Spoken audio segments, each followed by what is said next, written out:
My name is Richard Tierney, and I am the creator of Trauma Recovery Anonymous, the podcast.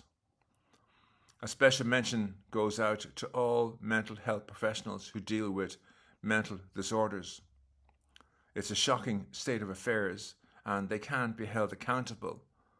So many people seem to have problems with their moods and their thoughts and their feelings, and mental health professionals are so few that they have to make a diagnosis in less than 15 minutes.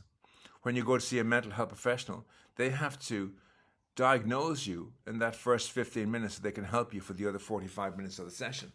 And the problem being is that if you go to a mental health professional on the day when you're feeling really down, depressed, whatever, you'll be diagnosed with that condition. And once you're diagnosed, that's your lot for life. But mental health professionals do get it wrong. To label somebody for life in a 15-minute session seems utterly insane, but that's what happens. You're diagnosed based on your first presentation of who and what and where you are. And so if you arrive at a group where you're feeling depressed and nightmares and flashbacks and angry at the world, you could be diagnosed with depression, bipolar, or PTSD. And that's your diagnosis for life. But it was arrived at in a 15-minute session. They're trying to offer some form of solution, and they can only go with what you present with. But on the day you go to see them, if you're presenting with bad moods, you're going to be diagnosed with that condition most likely. And that's what happens in many cases. The mental health industry admitted recently that in a study, they admitted that 39% of all people diagnosed were misdiagnosed. That's out of 1 billion people in the world today diagnosed with mental disorders, 390 million were misdiagnosed. In the world of children's health, there's some 290 million children between the age of 10 and 19 who are diagnosed with mental disorders, and that would mean that 120 million of those have been misdiagnosed. To all the parents out there, teachers, guardians of people, understand that your child may not have a mental disorder, and most likely doesn't have a mental disorder. Understand that children don't have the capacity to take care of themselves, and most of these children haven't gone through puberty yet. Anything on the age of 10, they haven't experienced puberty where they experience all their feelings and it's okay to feel. They're on this situation where they haven't experienced their feelings properly, and when they have feelings, they've been diagnosed as their feelings have been a mental disorder. And their feelings aren't a mental disorder. Their feelings are God's given instincts to be trusted in the face of any danger, real or imaginary. So if a child feels anxious, they don't have an anxiety disorder. That's their body telling them to take some form of action. Flight, fight, freeze, fawn, fate, or acceptance. And rather than just medicating a child and diagnosing it as having an anxiety disorder or a depression disorder, teach the children how to respond to that feeling. Teach them that feeling is perfectly reasonable and normal and okay, and that the way to respond is to flight, fight, freeze, fate, or acceptance. Flight seemingly means walking away, getting out of the situation, leave the building. Fight means asking for help, seeking a solution, report the person, and so on. The problem is most children get stuck in freeze and fawn. These are the responses of their early childhood. Healthy responses for young children, but not for children going from adolescence to teenage to adult life. When we were small children, we couldn't leave the house. We couldn't fend or defend ourselves, and so we had to freeze or fawn. Freezing can be shutting down, disassociating, going to a happy place in our minds, leaving the building mentally and emotionally to be safe in that moment of abuse or trauma. Perfectly safe, reasonable. Sleeping, fainting, hibernating, withdrawing, isolating. These are healthy responses for a young child, not healthy for us as we grow up. And fawn is people-pleasing, playing happy families, pretending everything's okay when it's not, suffering fools in silence, suffering in silence, allowing people to bully you and smiling that you're okay when you know you're not, crying on the inside, keeping your feelings a secret. These are also healthy responses for a small child who can't defend themselves and can't leave. They manage to keep them safe in this way. Healthy for a small child, but not for a growing child, an adolescent, teenage, or an adult. And we have to teach children that when you start growing up into adolescence, 10, 11, 12, you're meant to trust the other responses of flight, fight, faith, and acceptance.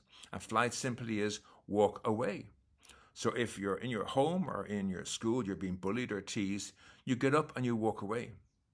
You keep walking away often enough, someone's going to notice and take action. You simply walk away, leave the building, leave the classroom, leave the house, run somewhere, hide somewhere.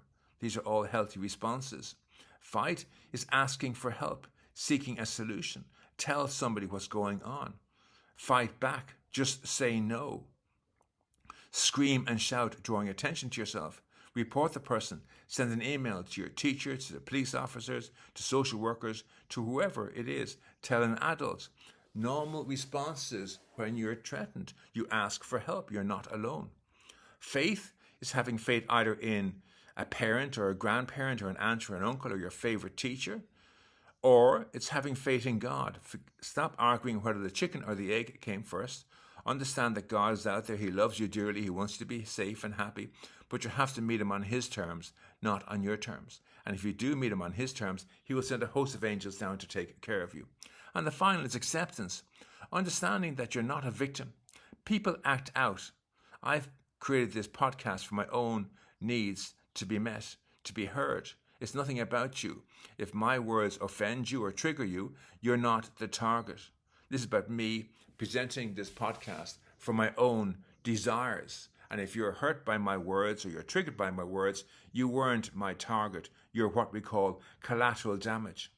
When someone acts out, someone bullies, they're not bullying you because they're out to get you. They're bullying to express how they need to express themselves to feel complete. And the fact that you're being bullied, you're collateral damage. You're not the target.